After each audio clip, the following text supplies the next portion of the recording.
ચોથા મુદ્દાની વાત કરીએ તો વડોદરા શહેરની સ્વચ્છતા માટે રખાયેલી ડોર ટુ ડોર કચરાની ગાડીઓનો દુરુપયોગ થઈ રહ્યો છે, જેના લોકોના ઘરમાંથી કચરો ઉઠાવવાનો હેતુ છે. એ જ ગાડીઓનો કોન્ટ્રાક્ટરો દ્વારા ખાનગી માલસામાનની હેરાફેરી માટે ઉપયોગ થઈ રહ્યો છે. પ્રજાના વેરાના ખર્ચે ચલાવાતી આ ગાડીઓને અંગત કામ માટે ઉપયોગ કરાય તો શહેરની સ્વચ્છતા ક્યાંથી જળવાય? વડોદરાના પૂર્વ વિસ્તારમાં કચરાની ગાડીમાંથી ખાનગી કંપનીનો માલ સામાન ઉતારાતો હોવાનો વિડીયો પણ સામે આવ્યો છે.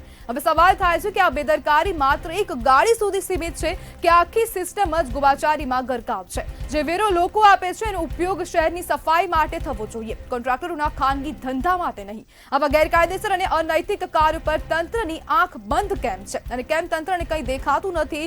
જે પ્રકારેની હવે ડોર ટુ ડોર જે કલેક્શન વાન છે, કચરા કલેક્શન વાન, તે હવે ખાનગી ઉપયોગ માટે લેવામાં આવી રહ્યું છે, છતાં પણ તંત્રને કોઈ જ જાણ નથી. અને શહેર કોંગ્રેસના યુથ કોંગ્રેસના પ્રમુખ હવે જે પ્રકારે હવે આ કચરાની ગાડીને જોઈ રહ્યા છે ને તે બાદ તે રજૂઆત કરી રહ્યા છે, ત્યારે અનૈતિક કાર્યો પર તંત્રના આંખ આડા કાન કેમ જોવા મળી રહ્યા છે? ત્યાર સાથે અપક્ષના કોર્પોરેટર આશિષ જોશી જોડાઈ ગયા છે. આશિષભાઈ, ડોર ટુ ડોર કચરા ગાડીનું નિજી ઉપયોગ કરવામાં આવી રહ્યો છે, શું કહેશો? જી આશિષભાઈ.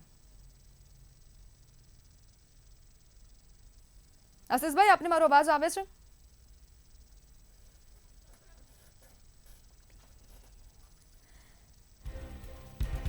લાગે છે સંપર્ક નથી થઈ રહ્યો.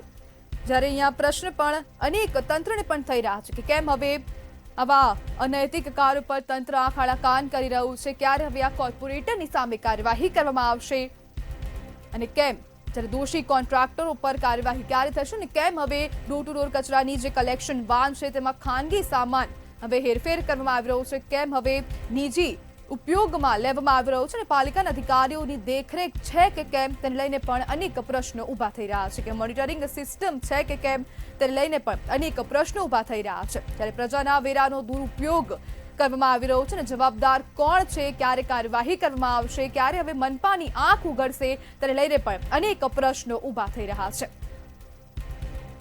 વડોદરામાં ડોર ટુ ડોર કચરાની ગાડીઓમાં મોટી આ ગોબાચારી સામે આવી છે અને હવે ગોબાચારીમાં આખી પાલિકા ગળાડૂબ હોય તેવું લાગી રહ્યું છે. જે પ્રકારના વિડીયો અને દ્રશ્યો સામે આવ્યા છે જેમાં સ્પષ્ટપણે સાબિત થાય છે કે હવે જે ડોર ટુ ડોર કચરાની વાન છે તેનો ઉપયોગ નિજી માલસામાનની હેરાફેરી માટે લાવવામાં આવી રહ્યો છે. ત્યારે કોન્ટ્રાક્ટરો દ્વારા પાલિકાની ગાડીઓનો નિજી ઉપયોગ કરવામાં આવી રહ્યો છે અને ક્યારે હવે આવા કોન્ટ્રાક્ટરો સામે કાર્યવાહી કરવામાં આવશે? પ્રજાના પૈસાનો વેડફાટ કેમ કરવામાં આવી રહ્યો છે? કેમ આવા કોન્ટ્રાક્ટરોને કોન્ટ્રાક્ટ આપવામાં આવી રહ્યા છે? ખાનગી કંપનીના સામાનની હેરાફેરી માટે ગાડીઓનો ઉપયોગ કરવામાં આવી રહ્યો છે.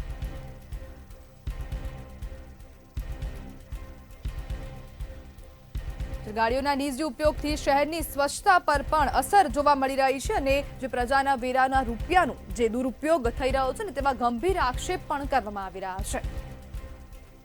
વડોદરા મહાનગરપાલિકાના જે અધિકારીઓ છે તે લોકોને કેમ હવે આ દેખાતું નથી તેને લઈને પણ અનેક પ્રશ્નો ઊભા થઈ રહ્યા છે. જ્યારે પૂર્વ વિસ્તારમાં કચરાની ગાડીમાં ખાનગી સામાનની હેરફેર કરવામાં આવી રહી છે અને તો પણ કોઈપણ પ્રકારના અધિકારીઓને દેખાતું નથી. જ્યારે શહેર યુથ કોંગ્રેસના પ્રમુખે ગાડી રોકીને હેરાફેરીનો આ ભાંડાફોડ કર્યો હતો, જ્યારે વિડીયો સહિત સમગ્ર જે પુરાવા છે તે પણ પાલિકાને આપ્યા છે અને લેખિતમાં રજૂઆત કરવામાં આવી છે કે કાર્યવાહી કરવામાં આવે અને આવા કોન્ટ્રાક્ટરોને બ્લેકલિસ્ટ કરવામાં આવે.